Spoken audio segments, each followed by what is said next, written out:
Le journal avec Chartidiane Dia, on parle tout d'abord de l'installation ce lundi de la 15e législature à l'Assemblée nationale.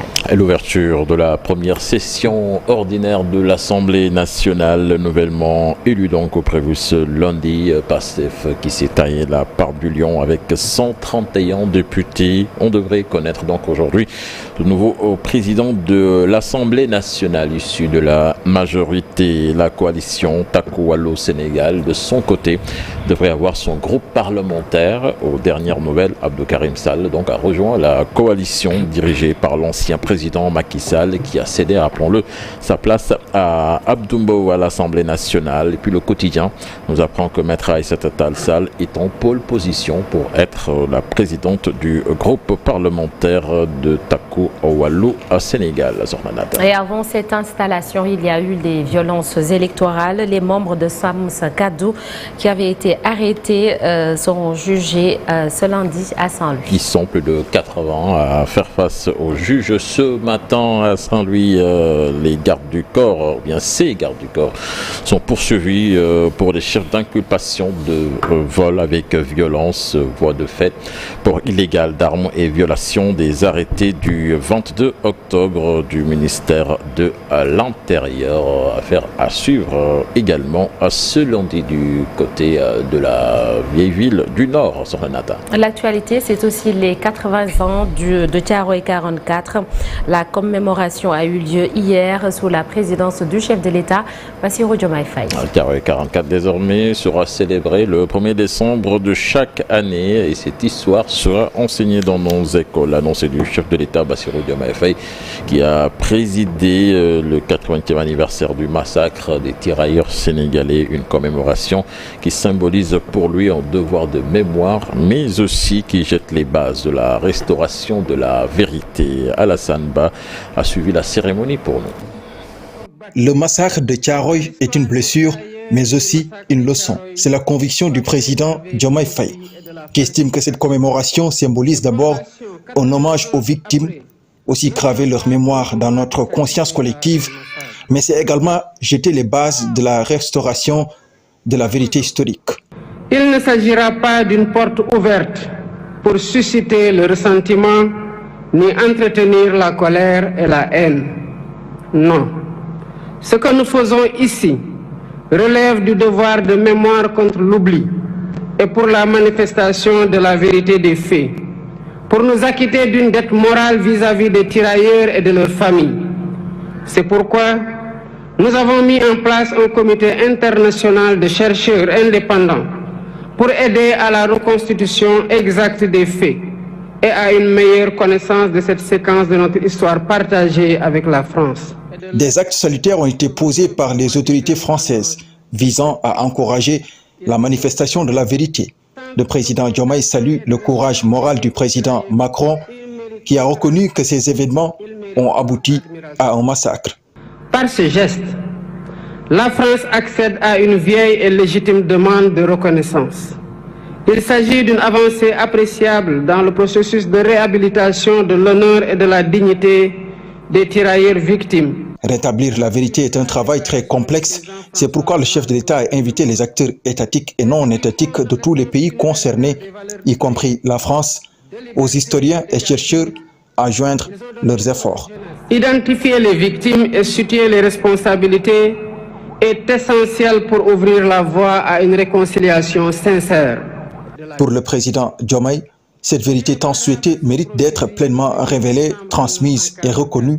C'est pourquoi d'ailleurs il a prévu d'initier plusieurs mesures de réappropriation de cette histoire commune avec 16 pays africains. Premièrement, un mémorial en l'honneur des tirailleurs sera érigé à Thiaroye pour servir de lieu de recueillement et de mémoire ouvert à toutes les nations dont ils étaient originaires ainsi qu'au public. Deuxièmement, un centre de documentation et de recherche dédié aux tirailleurs sera érigé pour conserver la mémoire. Troisièmement, des rues et des places porteront le nom de cet événement tragique, de ces soldats, pour inscrire leur sacrifice dans notre quotidien et notre histoire collective. Quatrièmement, L'histoire de Thiaroye sera enseignée dans les curricula éducatifs. Cinquièmement, la journée du tirailleur est désormais fixée le 1er décembre de chaque année, jour de commémoration du massacre de Thiaroye. 1er décembre 1944, 1er décembre 2024, 80 ans après le massacre des tirailleurs sénégalais, le nombre de victimes reste inconnu.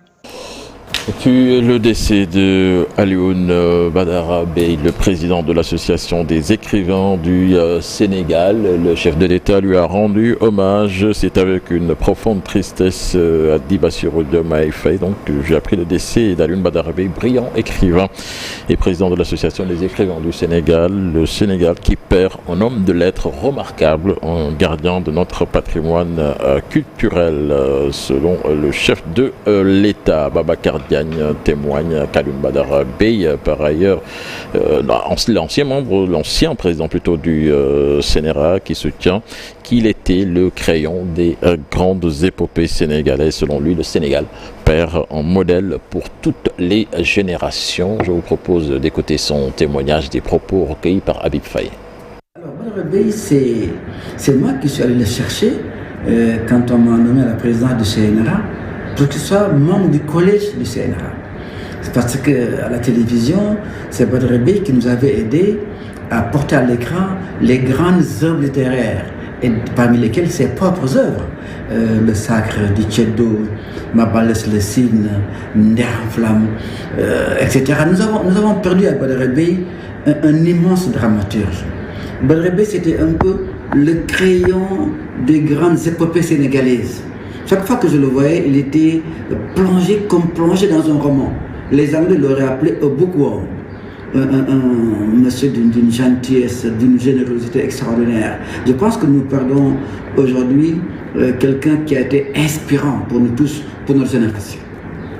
Et puis en mode sport, avec la CAN de handball, le Sénégal, déjà qualifié pour les quarts de finale, s'est imposé hier face à l'Algérie sur le score de 23-16. Les Lions vont jouer demain contre le Congo, avant donc de préparer la suite de la compétition sur la Nata. Merci beaucoup, cher Tidiane. À tout à l'heure pour le journal, et ce sera en Wolof. Ce matin, nous reviendrons ensemble sur une prouesse médicale réalisée au Sénégal le 2 décembre 2003. On en parle parce que c'était la première fois qu'on réalisait dans le pays une opération chirurgicale de séparation de bébés siamois. L'équipe chargée d'intervenir était dirigée par le professeur de chirurgie pédiatrique Mamadou Ndoye. On en parle dans Un jour au Sénégal, Un jour dans le monde. Et vous pourrez également suivre ce lundi De quoi est-il le nom? L'histoire et la géographie d'une localité de la région de Louga. Et il paraît même que Chérif Dia y a ses origines. On le verra ensemble avec Momodou Moustapha Ndiaye, notre guide du jour. La revue de presse et l'affaire de Cheikh Diop à suivre également la météo, le temps qu'il fera ici au Sénégal. En attendant, l'actualité hors de nos frontières.